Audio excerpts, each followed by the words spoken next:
In a world brimming with complexity, few creatures embody harmony like the honeybee.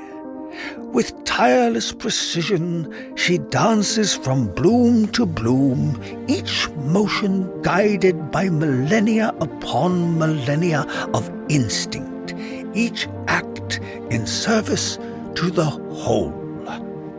And then there are the beekeepers, watchful stewards of this ancient symbiosis.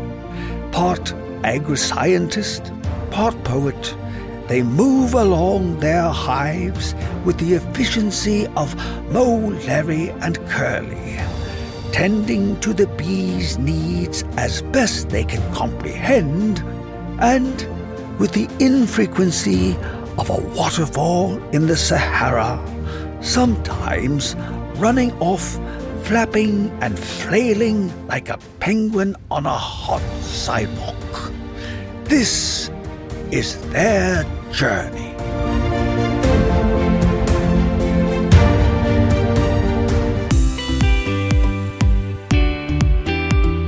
Welcome to Bee Love Beekeeping, presented by Mann Lake. We are so fortunate to have today's guest, Debbie Seib, President of the American Beekeeping Federation. We'll be discussing everything from adulterated and fraudulent honey to varroa and tropy mites, basically anything and everything that's important to today's beekeeping.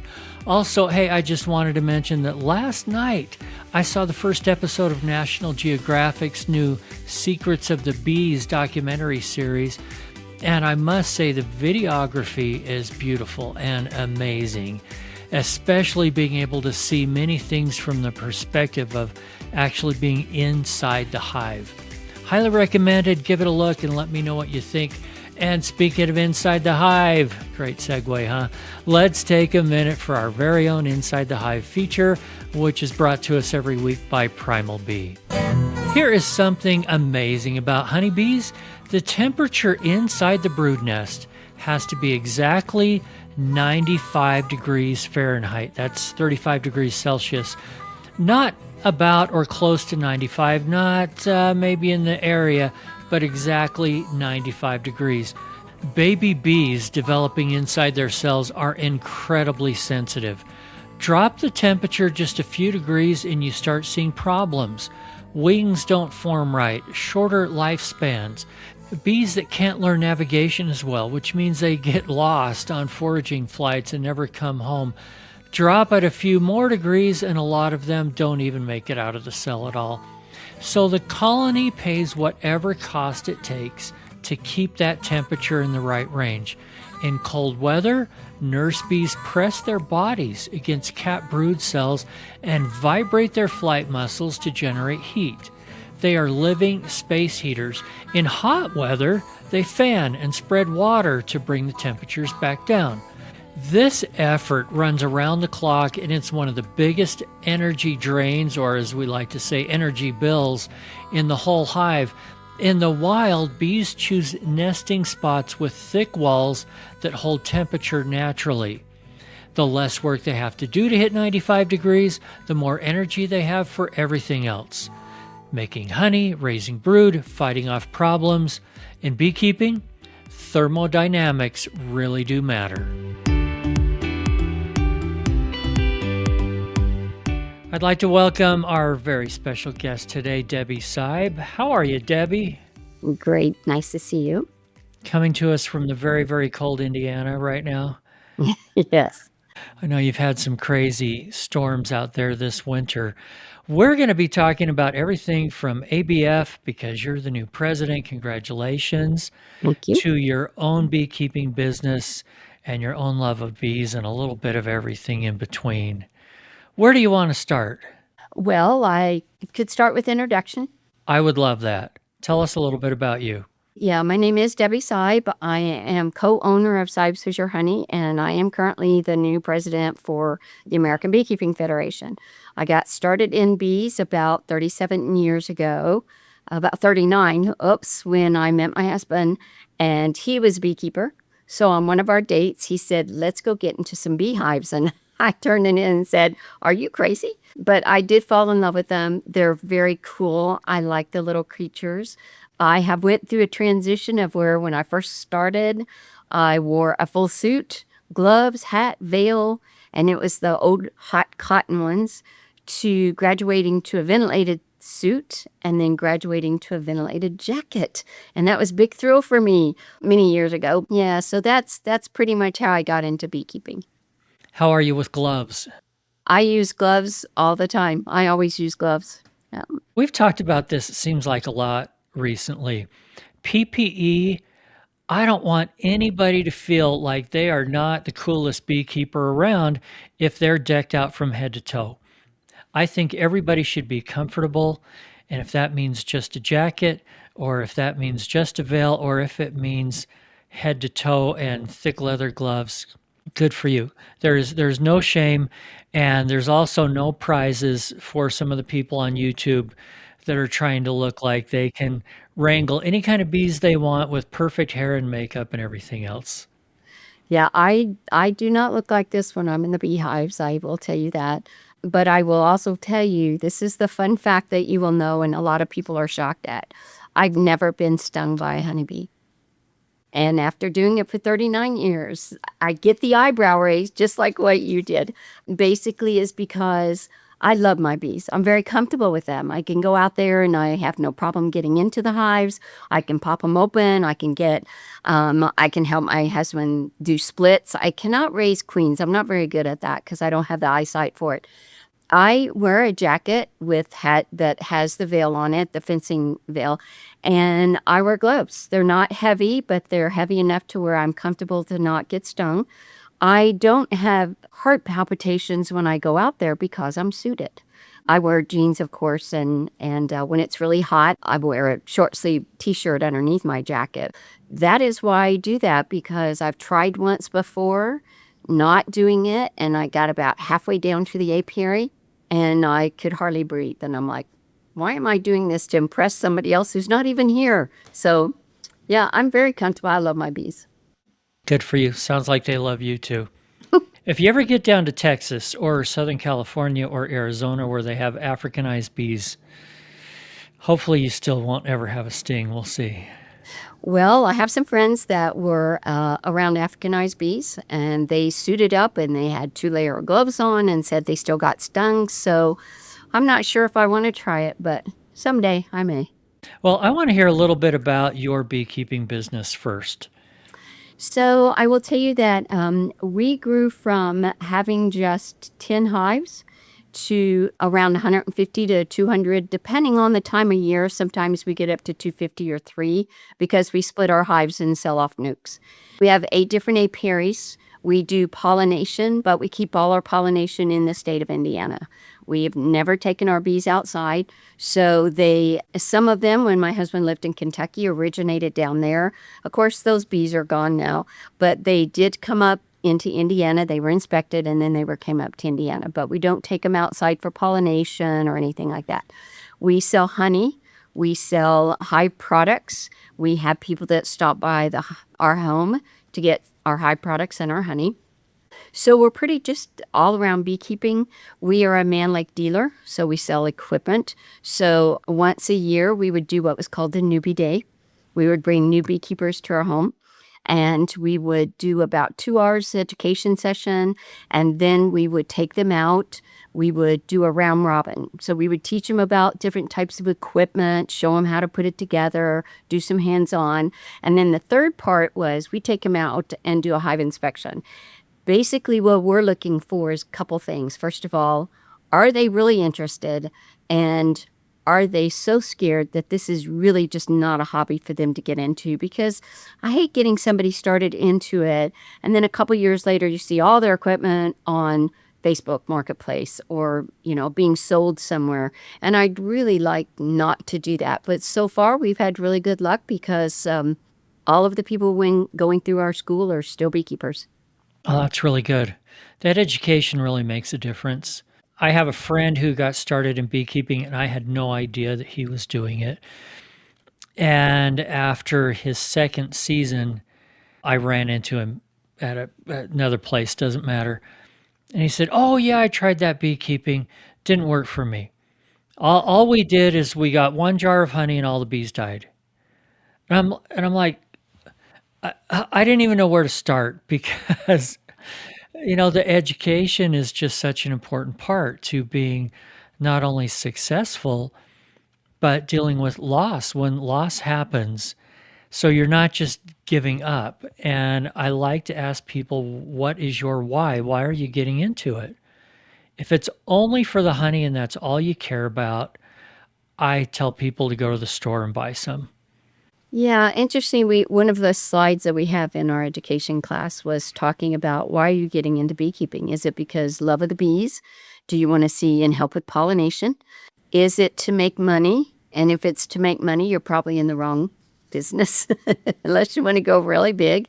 So those are things that you need to know before you get started. Most beekeepers that start out, if you don't get them past their third year, they will stop being beekeeping. And so a couple pieces of advice we always tell them is find a local club. That is key. Get around other people that are excited about beekeeping. Find a mentor. Some people say that they will educate, but they will not mentor. And that's great. Other people are great mentors. The biggest thing is just have somebody that works with you, that works your same schedule. So if you're an on 12 hours and off 12 hours, you need somebody else that can do that as well. And then somebody that's like you. So for instance, if you're someone who wants to get the bees, but you want to kind of joke around a little bit, you need a mentor that's going to do that. Because if you've got a mentor that's just, let's just do this and this and this, that's not going to be as much fun for you or them. So you can make it work. You can always make beekeeping work. And I challenge everybody out there, you can do it. What's the fun part for you? Oh, wow. Spring. Spring, when you start seeing these hives start busting out and the queens are laying again and the bees are out. Today, you cannot see it, but it is snowing here. Yesterday, we had 70-degree weather. So I always say our bees are so confused right now. But yesterday, I was standing out in the yard, and I could see the bees going in and out. It was really cool. That's the fun part for me. It's making sure that the fun part is to see hives that made it through the winter. All the things that you do, no matter what, that they made it through the winter. That's the fun part.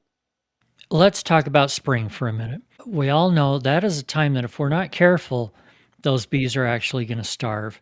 And it is heartbreaking if they make it through winter and then come March, they starve out.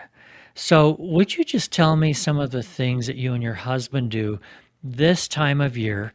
And this is being recorded in the second half of March 2026. What kinds of things do you do as far as varroa and food? And I don't know when it's time for splits in your area, but kind of run us through some of that. Gosh, let me start with the things that you ask and hope I don't forget any. Actually, our spring starts in the fall because if you don't have enough food on the bees in the fall, they're not going to make it to winter. And if they make it through winter, they may not make it through the springtime when you have cold and hot days. You have to make sure that the food source is close enough to them because bees will move up in a ball, as you know. So if you have a small frame, if you have a 10 deep, 10 wide, and you've got 2 deep boxes on it, they'll go up. So once they go up, if it's not warm enough to then go to the side, they keep going up. And at some point, if you don't have food on the top, that's when they start starving. And that can happen anywhere in March when it starts warming up and they start getting more active and they need food and yet nothing's out there. So that's one thing that we want to make sure of is that we have enough food on it in the fall. But we do on a warm day, we'll go out and pop the top, or we will, if it's too cold, we'll lift the back just to see if we feel like there's enough weight on there that they've still got food in there. We don't use candy boards, but we do something that's more like an igloo. We take, we'll make an igloo of sugar, and we'll put that in there. So it does a couple things. First of all, the bees will go up into the sugar, and they'll eat from the inside. That sugar will absorb moisture. So it does the second thing, but it gives them food if they get a warm day, but they can't, it's not warm enough for them to go outside of the hive. They can actually have some food source. We put in things like additives, Honeybee Healthy. We use some supplements from Micro. Hive Alive? Yes, thank you. Yeah, so we put that in there as well to make sure that they're healthy, because healthy bees make good bees. Basically, if they're not healthy, it doesn't matter. So that's a couple things that we do. And then the other thing you ask is what do we do for treatments? This past summer, you hear all these new treatments that are coming out, and are they good or are they bad? Or are they working or are they not? So we wanted to do some tests. So with 8 different apiaries, we can do tests on different ones and see which ones works, which ones didn't work. And the ones that worked, we didn't have any that didn't work. If you follow the directions, I just can't say that enough. Follow the directions. We use oxalic acid. We rotate. So sometimes we use oxalic acid and sometimes we use other, but we check. And that's the key. If you're going to treat, you have to check. Was it effective? Because if it wasn't effective, then you need to treat again. And so that's something too, is make sure your mite counts are low, or as low as you can possibly get them. You certainly do not want, 10. You don't want to do a mite count of 10. And then looking at other pests and diseases, it's not just the varroa. You need to look, have they already spread some of the diseases? Do you have other pests in there you need to keep down? A lot of that is just keeping a healthy hive. So we had one hive this year. Actually, there was 3 of them in a row. They were just overridden by yellow jackets. And yellow jackets in a healthy hive usually do not kill the hive, but the inner cover, inside the frames was just full of yellow jackets, and it was a dead out. So when we got to looking around, we're like, oh, something's going on here. There was a yellow jacket nest right next to the hive in the ground, and it was huge. So those are things, other pests can also bother them. Scratching on the side says you've either got, raccoons or something like that trying to get in the hives. So in the spring, we want to make sure we've got healthy hives. We've got a healthy environment for them. On warm days, we do go check them as much as we can. If it's going to be cold, we don't want to break the cluster. But those are things we do to try to keep them alive in the March timeframe, because it is devastating. We don't count our losses. We personally don't count our losses till the beginning of April. But it's devastating to go out. Let's say you go out in February and you've got 90% of your hives have made it, and you're like, woohoo, I only have a 10% loss. This is great.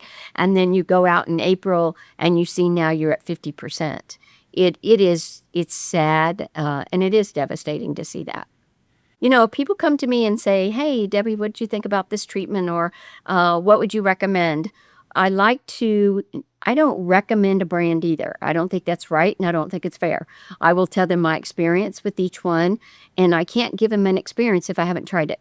So, well, and one thing that we learned, especially last year, is that we need to rotate treatments.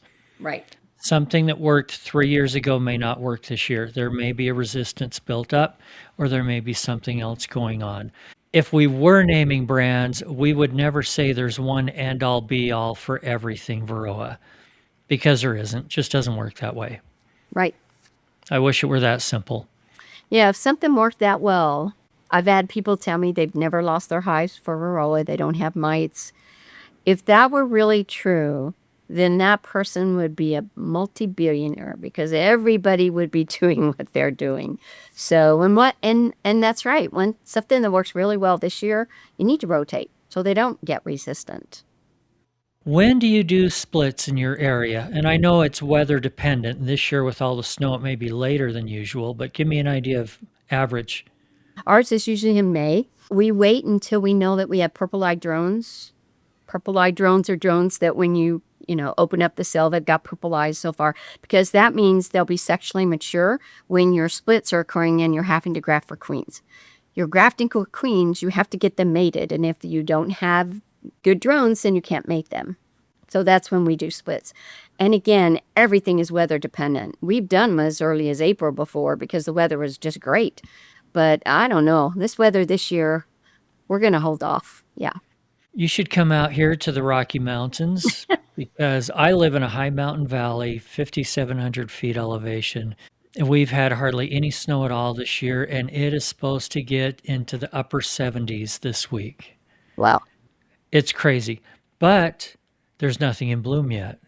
So I have to make sure those foragers that are going out and burning up all those calories that they have something to eat when they get back home. Right. Yeah.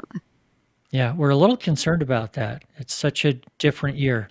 Well, that is one of the things that hurt some of the hives that were in sheds this year is it just didn't get cold like it was supposed to. So Let's talk about ABF.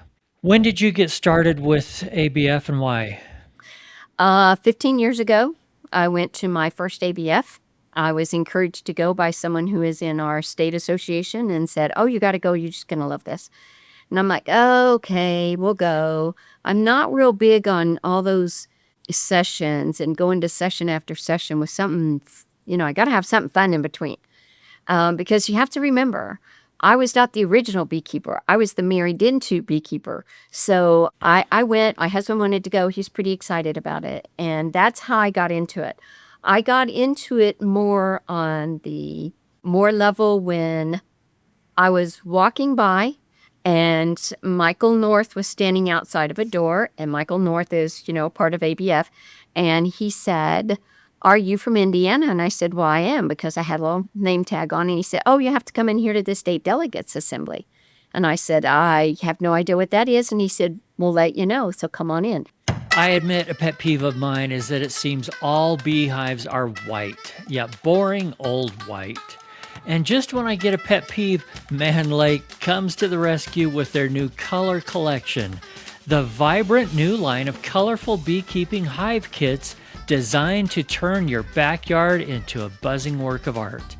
Each kit comes completely assembled, ready to add to your bee yard, but with a big splash of personality. We're talking dandelion yellow, garden green, coneflower blue, and even bold wild rose pink. Because who says a beehive has to be plain old boring white? Imagine stepping into your bee yard and seeing a rainbow of thriving hives, each one buzzing with life, producing golden homegrown honey. And right now, Mann Lake is offering podcast listeners 10% off color collection hive kits. Visit manlakeltd.com and use the code SHOWMETHECOLOR at checkout.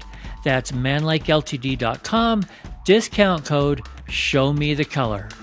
Every calorie a colony spends fighting a drafty hive is a calorie that doesn't end up in your harvest. Primal Bee builds insulated hives so your bees can spend less time on heating and cooling chores and more time making honey. Better insulation means better harvests. If you want to give Primal Beehives a try, I've arranged a 10% discount just for Bee Love listeners. Click on over to primalbee.com/BeeLove and use discount code BeeLove, that's all one word, at checkout. That's primalbee.com/BeeLove and use code BeeLove at checkout. That kind of hooked me. Unfortunately, that kind of hooked me. And then I went back every year. I went back to see friends I would never get to see if I didn't go there. And I went back to see the first time I went, I did the Kids and Bees thing. And I got all these ideas that I took back to Indiana. And I said, "Oh, you guys, we got to do this for the kids." And the auctions, oh my gosh, they always say women get crazy at auctions. Let me tell you, those men get like that too. But yeah, so that's how I got in it, and I absorbed everything. So, of course, once you go and you do that and you experience all the things about ABF at their conference, you're going to go again. And then you get more hooked into ABF and you want to get involved and you want to help out on committees and you just realize all the stuff that we do and you want to be a part of that. So I'm sure most commercial beekeepers know who and what ABF is. If somebody is a hobbyist out there, is this something they should get involved with? What can it do for them? So absolutely, ABF represents all levels. We represent small scale, which would be hobbyists. We represent sideliners, which are the people that are hopefully growing into commercial beekeepers. And we represent our commercial beekeepers as well at all levels. So a lot of people think that we only do things for commercials, but about 10 years ago, I want to say, there was a bill going through Congress, and one of the bills said that they wanted us to put added sugar onto our labels for honey. That meant everybody. That meant everybody who was selling anything at a farmer's market had to put added sugar. Well, of course, if you add sugar onto your label, no one's going to want to buy that because they think it's adulterated honey and you've done something to it. And why would I buy that? So we fought that. I'm sorry to interrupt, but Oh, go it's ahead. also not true. It's true. It's not true. You're not adding sugar. Right. So, sorry, keep going. No, you're absolutely right. So those are some of the things. That's a small piece of what we do. The other thing that we do is we are constantly trying to get bills and research money passed when we go to Congress, when we go to Washington every year, and that helps small and small scale beekeepers as well. You have some beekeepers that say, I don't want to treat, I want to be treatment free, I want to be all natural, and that's great. I have no problem against that. But I will tell you that if every hive was able to sustain by doing that, then we wouldn't have the problems that we have. And so what ABF does for the small beekeepers is we help with some of the research. And if you think about it, this is how this trickles down. What we do for commercial beekeepers helps commercial beekeepers stay in business. And commercial beekeepers are where you get your hives from if you're a small scale or if you're a sideliner. And small scale can grow their own, but they normally, especially when they get started, will get them from either a sideliner or a commercial. So all of that works to where we need all levels. And as a small-scale beekeeper, the other things we do for small-scale beekeepers is we put out a quarterly magazine. That quarterly magazine tells you a lot of different things that are in your area, things that are state delegates, things are about a conference that are specifically for small-scale beekeepers. We have workshops at our conference, and these workshops are things that commercial beekeepers probably won't do anymore, like make lip balms and things like that, but render wax. But small scale does, and they need to know how to do that. Someone needs to teach them. So that's what we do for them as well. And we do a state delegates assembly, which takes information back of what's going on in the industry, and they take that back to all their states. We have 87 of them. So each of the states are mainly a small scale, and that's how they get the information back from ABF as well. So we do absolutely a lot. We have a monthly e-buzz that goes out, electronic. We have a lot of people that small-scale beekeepers can contact us. They can say, hey, we need a speaker. Can you help us out here? Myself and some of my other people on the board have went to talk to a lot of the state associations that's small-scale. So there's just a lot of things we do. What are some of the really pressing issues right now that you're lobbying for, or either laws that you're seeing that may be a problem or laws that we need? Wow, there are a lot of things that are hurting our industry right now. The first thing is that we are losing way too many bees. We cannot sustain the loss last year that we had. Over 70% of our bees were lost last year. There's disputing whether it was 70% or 60%. Even if it dropped to 50%, it's way too many. And if you took any other industry that lost that much in production, they'd be screaming all over the place and you'd have lots of money thrown at them. And yet beekeeping, we just can't get that. We need research on some of the pests and diseases that we have, and we need to put more research out there. The second big thing that's just really hurting a lot of our commercial beekeepers is fraudulent honey. We've got honey dumping going on from out of country. We've got fraudulent honey. We've got what we call fake honey is actually lots of different things. Number one, it could be blended, where if it's blended, it says it's 100% when it's really not. The other is mislabeling.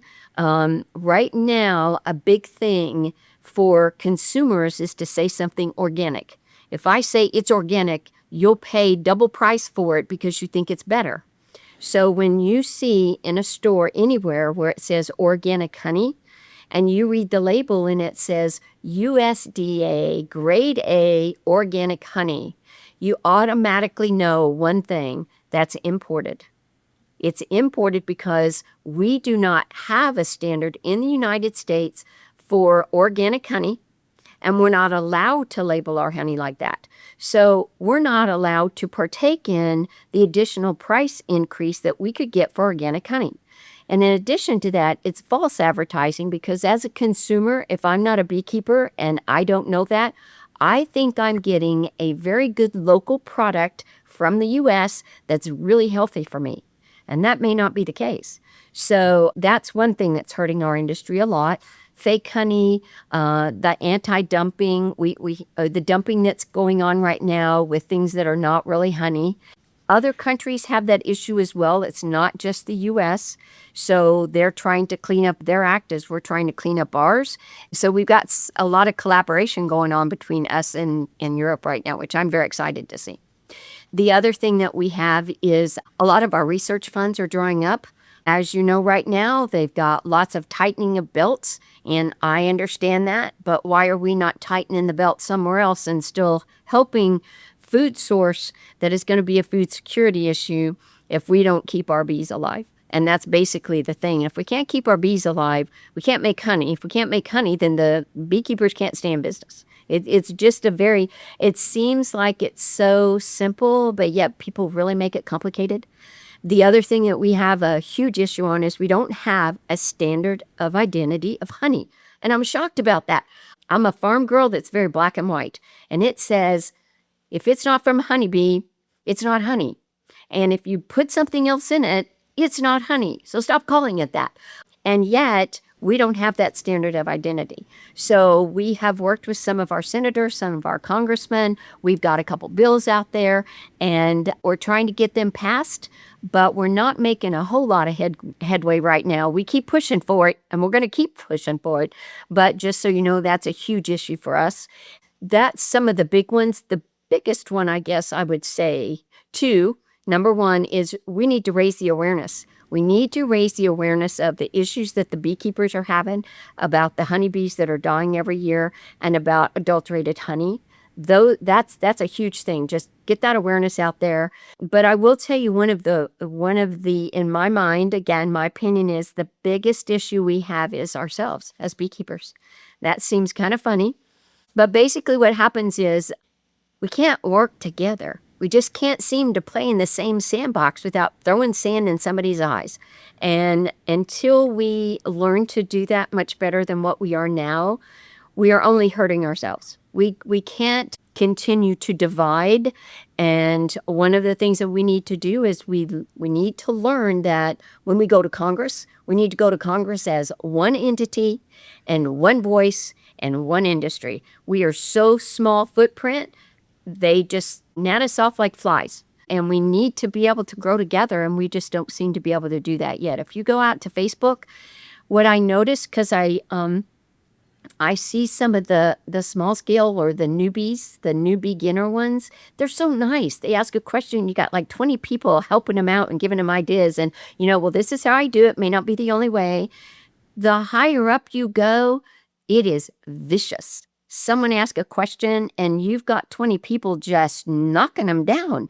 And I'm like, yeah, that's not really helping us any. So I will tell you, in my opinion, that's one of our big issues is ourselves. People don't like to hear that.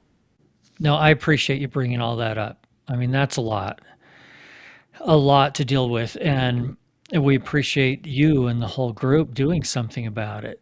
The whole organic thing, I think some beekeepers just don't know, because I've seen at local farmers markets honey with an organic label on it. Mm-hmm. And I don't think they're trying to be deceptive. I think they go, well, I'm treatment free, therefore it's organic. Well, right. Half a mile from you is a field being bombed with whatever, kind of chemicals. And that's a big deal. And I think probably some people, when you were talking about organic, were saying, well, wait a minute. I go to Costco and there's honey with an organic label on it. Mm-hmm. And that's because it's not from here, right? It'll say USDA grade A organic honey, and you flip it over. One of the things I will tell you, a mantra is know where your honey comes from and know what's in it. You flip it over and it'll say from Argentina, China, Brazil. I'm not knocking those countries, but if you think you're getting U.S. organic honey, you're not. Think about, even in order for you to have organic, bees fly anywhere from, debatable, 2 to 4 miles in any direction. So in order for you to guarantee that bee didn't get anything that had not been sprayed or treated. You would have to be a beehive in the middle of like thousands and thousands of acres. One beehive. So you can't be producing all this honey if that's the case. And you couldn't have a stream running through all those acres that came from somewhere else that may have gotten a little chemicals in it or something Or else. they found an orchard and the orchard blooms were about done. And so now they've been sprayed for, because orchards do have to spray. It's not a bad thing, but they do Sure. have to spray to keep the worms out because you won't buy an apple with a worm in it. So it's kind of a catch-22 that your bee went over and flew on and then came back. So that's why people, when they say organic, I try not to say much, but my husband says, Debbie, your face says it all, because I kind of chuckle and walk on by. The thing that I tell everybody if they're going out to buy honey, so non-beekeepers, is get to know the beekeeper. Farmers markets are great because you can talk to them and you can say, gee, where do you keep your bees? What kind of treatment do you use? Now, non-beekeepers probably won't even understand that answer. But if the answer is, well, we use this and this and this, then they're using chemicals. If it is we don't use anything, they're not, et cetera, et cetera. Anyway, the more questions you ask, the better decisions that you can make. So be careful and look at labels carefully. And yes, USDA doesn't mean it was grown in the US. Correct. Yeah. I noticed that you missed some other things that I assumed you were going to talk about, like trophy mites and yellow-legged hornets. Yeah, we do have a lot of invasive. We have a lot of pests that are here already that are invasive, like varroa. Varroa's been here for many years, and we don't seem to have enough research to get rid of it. We can knock it down. We knock the levels down. But remember, it's usually not the varroa mites that kill the bees. It's the viruses that they vector. So when you're looking at your hive, that's why I said you need to look in the fall. You need to look in before the mites got in there and multiplied and passed all those viruses in there. The other thing was the yellow-legged hornet. Florida, Georgia, North Carolina now. It just seems to be spreading further and further. And I've heard people say, well, I think we've eradicated it here. It's not eradicated till it's all gone everywhere because it's like varroa. It just moves. It started out in Florida, moved up to the Minnesota, and then it just went from there.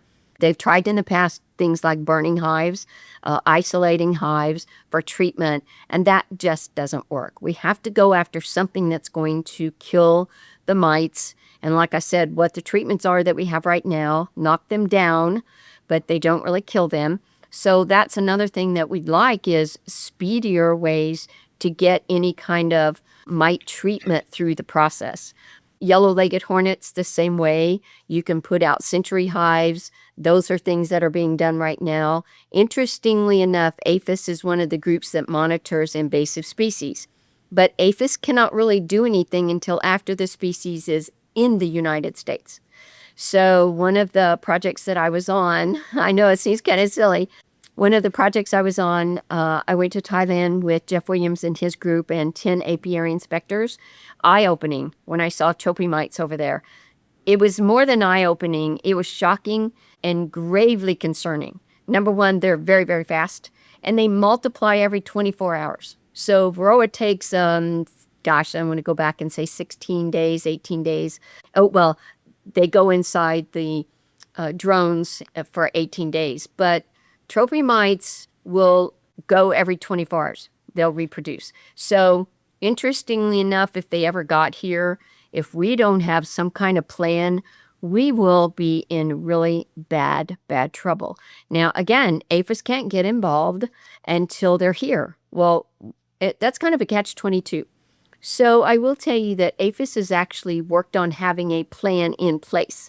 So it's not like they're just sitting back and going, okay, we're going to wait and see when they get here and then we'll come up with something. They have a plan in place. A lot of the states have a plan in place. Most of the states cannot or will not share that plan with you. I will tell you for a fact that if you come up with something that is going to detrimentally destroy a commercial beekeeper's business, then you're going to have less involvement for them. They're not going to be as willing to help you out. That's just a livelihood. So when they decided with varroa, they were down in Texas, and they decided they were going to isolate, and this, again, was many years ago, there were hundreds of thousands of colonies that were lost down there because they would not let them move out of Texas, and there was no forage for them. So they starved. And so a lot of commercial beekeepers will now say, I'll be honest with you, I'll tell you, but okay, I have a mortgage, a car payment, I have food to buy, I have kids to feed. You have to kind of look at that way. So we need something in place before they get here. And my whole point was we need to do research, and we need to do something that will stop them, not just wait until they get here and our plan is going to be do this or do that. I couldn't agree more. And we don't want to be reactive like how Australia was with varroa. And no offense, we have a lot of listeners in Australia and love Australia. But the way that whole thing went down, where all they did was they freaked out and burned hundreds of thousands of hives and then kept sending hives out all over the country for pollination, it just didn't work. But we just need a better plan so that we don't get in that kind of situation.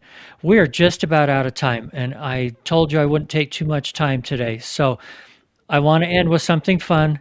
I want to hear your wild and crazy beekeeping story. Oh, wow. I will tell you, and I still see it today in my mind. We were in the hives, and I had my jacket zipped up, thought I had my helmet zipped onto my jacket, and it was not. And I'm down in this hive, and it's in the spring, and so there's a lot of bees in there, and they're coming out. And I look, and there's a bee inside my veil. So I do talks with people who are linemen, like who climb poles and things like that. And I teach them what not to do if you come across a hive. Beehive, wasp's nest, doesn't matter. And I tell them the worst thing you can do is panic. And you jump in your truck, and there's 3 or 4 bees flying around, and then you jump out of your truck, and there's hundreds because you panicked. Don't do that. Just, calmly get in your truck. If there's 3 or 4, take the hit or try to get them down, but don't go swatting. So what did I do? Human nature took over. I ran around the truck screaming, there's a bee in my suit. And my husband and I threw off my veil, and my husband kept saying, stop running. So I have to tell you, in my mind, it happened yesterday. It was many years ago, but it happened yesterday. I'll never forget that. Sometimes it's a little bit hard to tell whether the bee is outside the veil or inside the veil. And the secret is, and you don't want to have to learn this, if you can see the underside of the bee, like the legs, it's outside. If you're seeing the back of the bee and its wings, time to panic. The other thing is, if you just tilt your head up, it'll go toward the sun or to the light, and then you can lift it up and it'll go away. I knew how I got down there. I'd pulled my jacket down too far, but boy, I laugh about it today, but I still remember it like it was yesterday.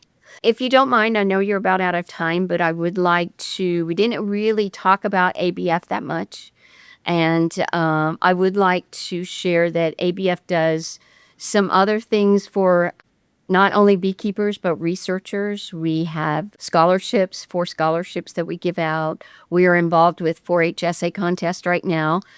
Deadline is May 1st. So I would love for people to go out to our website and take a look at all the things that we do out there. We have research, the latest research we put out there every month. It's just a great way for you to know everything we do. And if you have any questions, certainly feel free to contact us. Fantastic. And what link should they go to find your website? It's abfnet.org. That'll be in the show notes too, in case you forget. Debbie Seib, thank you so much for being with me today. Well, thank you, Eric, for having me. I really appreciate it. Thanks again for joining us on Bee Love Beekeeping, presented by Mann Lake. Another big thank you goes to Vita Bee Health for their support. Vita's Varroa control range of products includes Apistan, Epigard, and now Varoxan, extended release oxalic acid strips. Hey, thanks a lot, guys. And if you haven't yet, please subscribe to and follow the show, tell your friends about it, and click on over to belovebeekeeping.com to sign up for our free newsletter. If you have a guest suggestion or topic you'd like discussed on the show, shoot me an email, eric@belovebeekeeping.com.